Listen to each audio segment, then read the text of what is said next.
Dobrý deň, v dnešnej prezentácii by sme vám radi predstavili náš skupinový projekt s názvom Chrobák Irák. V rámci projektu sme sa zaoberali sledovaním evolúcie chrobáka, pri ktorom počet štetín je dôležitým geneticky podmieneným znakom, ktorý závisí aditívne na 5 susediacich dvojalelických nami označených lokusoch A až E. Každý lokus obsahuje dve alely, 0 alebo 1, pričom každá alela 1 aditívne vplýva na počet štetín. Takže jeden chrobák môže mať najmenej 0 a najviac 10 štetín. Zároveň sme v projekte sledovali aj kontrolný región F až E, ktorý nám predovšetkým slúžil na porovnanie s regiónom A až E, neovplyvňoval však fenotyp daného jedinca. Pri simuláciách sme mali stanovené podmienky, ktorých sme sa držali počas chodu evolúcie chrobáka Iráka. Tieto podmienky zahŕňali stálu veľkosť populácie, to je 10 chrobákov v jednej generácii, určitú mieru mutácie a náhodné párenie, ktoré malo tiež svoje podmienky. Pri simulácii 20 generácií v alternatíve A chrobáky preferovali pri párení jedinca s jemu podobným počtom štetín. Pri párovaní jednotlivých chrobákov sme využili hody kockov, zároveň sme hod kockov využili na stanovenie prítomnosti mutácie, pričom jej pozíciu nám pomohlo vybrať náhodný generátor čísel. Zafarbený obdĺžnik predstavoval alelu 1, teda mutáciu. Na slajde môžeme vidieť priebeh evolúcie v čase. Za rovnakých podmienok sme generovali 20 generácií pre alternatívu B, v ktorej ale chrobákom nezáležalo na fenotypovom vzhľade potenciálneho partnera. Na slajde je opäť znázornený priebeh evolúcie chrobákov. Získané dáta sme následne graficky znázornili, pričom v prvých dvoch grafoch sme sledovali časový vývoj alely 1 pre každý lokus v obidvoch regiónoch. Selekciu predstavovala preferencia chrobákov pri párení, čo bolo zahrnuté aj v podmienkach modelu. V alternatíve A chrobáky preferujú fenotypovo podobných partnerov, čo spolu s náhodne vznikajúcimi mutáciami viedlo k postupnému nárastu počtu štetín s každou ďalšou generáciou, a teda frekvencia alely 1 v regióne A až E. V alternatíve B, kde výber partnera nezávisel od fenotypu, nebol prítomný selekčný tlak, takže frekvencia alely 1 narastala rovnakým tempom v oboch regiónoch. V kontrolnom regióne, najmä na lokusoch F a I, pozorujeme zvýšenú frekvenciu, čo je opäť výsledkom náhodných mutácií a genetického driftu. Na základe dát sme tiež zostrojili grafy zobrazujúce vývoj zastúpenia jednotlivých fenotypov v čase, pričom sme analyzovali najmä región A až E, ktorý určuje počet štetín, pretože frekvencia alely 1 v kontrolnom regióne nemá žiadny vplyv na fenotyp jedincov. V alternatíve A môžeme vidieť postupný prírastok počtu štetín jedincov s každou ďalšou generáciou, pričom v alternatíve B nie je prírastok a úbytok počtu štetín konštantný. Následne sme sa rozhodli kvantifikovať mieru diverzity populácie v čase. V alternatíve A v regióne A až E, kde si chrobáky vyberali fenotypovo podobných partnerov, sme zaznamenali postupné zvyšovanie diverzity a nárast počtu štetín u chrobákov Irákov. Na rozdiel od toho v kontrolnom regióne F až E počet mutácií nestúpal rovnomerne, v každej generácii sme pozorovali variabilný nárast alebo pokles mutácií. V alternatíve B v regióne A až E, kde výber partnera nezávisel od fenotypu, sme pozorovali plynulý nárast počtu štetín, ktorý sa od 10. do 20. generácie ustálil na hodnote 21 plus minus 3. Naopak, v regióne F až E sa náhodne vzniknuté mutácie stabilizovali a prenašali do ďalších generácií, pričom počet mutovaných alel narastal rovnomerne. Tieto výsledky sú v súlade s predpokladmi modelov pre obe alternatívy. V úlohe 4 sme sa zaoberali osudom mutácie v oboch sledovaných regiónoch. V alternatíve A, regióne A až E, sme pozorovali kumuláciu mutácie. Keďže išlo v tomto prípade o selekčne výhodnú mutáciu, pravdepodobnosť jej prenosu naprieč generáciami a jej fixácie bola vysoká.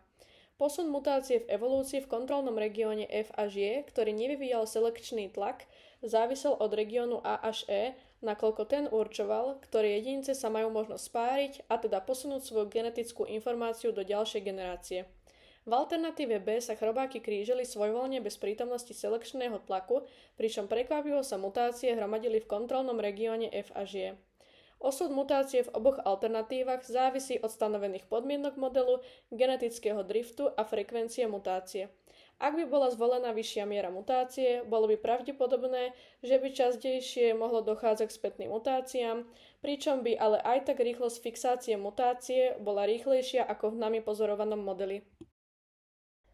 Ďalej sme uvažovali, aký by bol osud štetien v dlhodobom horizonte, ak by sme mali obrovskú populáciu. Myslíme si, že čím väčšia je populácia, tým ťažšie sa presadzuje mutácia, ktorá sa tam ale časom s vysokou pravdepodobnosťou udrží. U alel v regióne A až E očakávame, že každú alelu časom postihne mutácia a konečná generácia by pravdepodobne mohla pozostávať iba z chrobákov s 10 štetinami. Čím bude miera mutácie vyššia, tým bude rýchlejšia evolučná dynamika.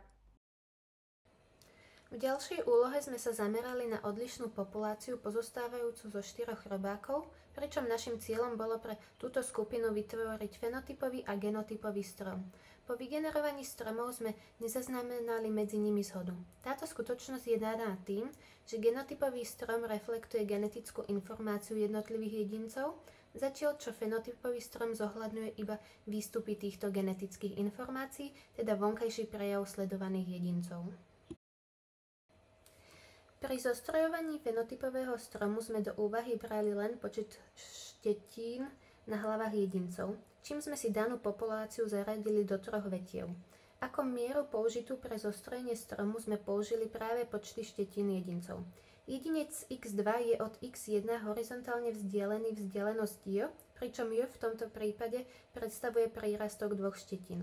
Obaja jedinci x3 a x4 majú 6 štetín, pričom na základe iba ich fenotypu predpokladáme, že sa nachádzajú na konci spoločnej vetvy. Táto dvojica je od x1 vzdialená vzdialenosť 2j, čo je prírastok 4 štetín, a zároveň od x2 je vzdialená 3j, teda jedinci x3 a x4 majú o 6 štetín viac ako x1.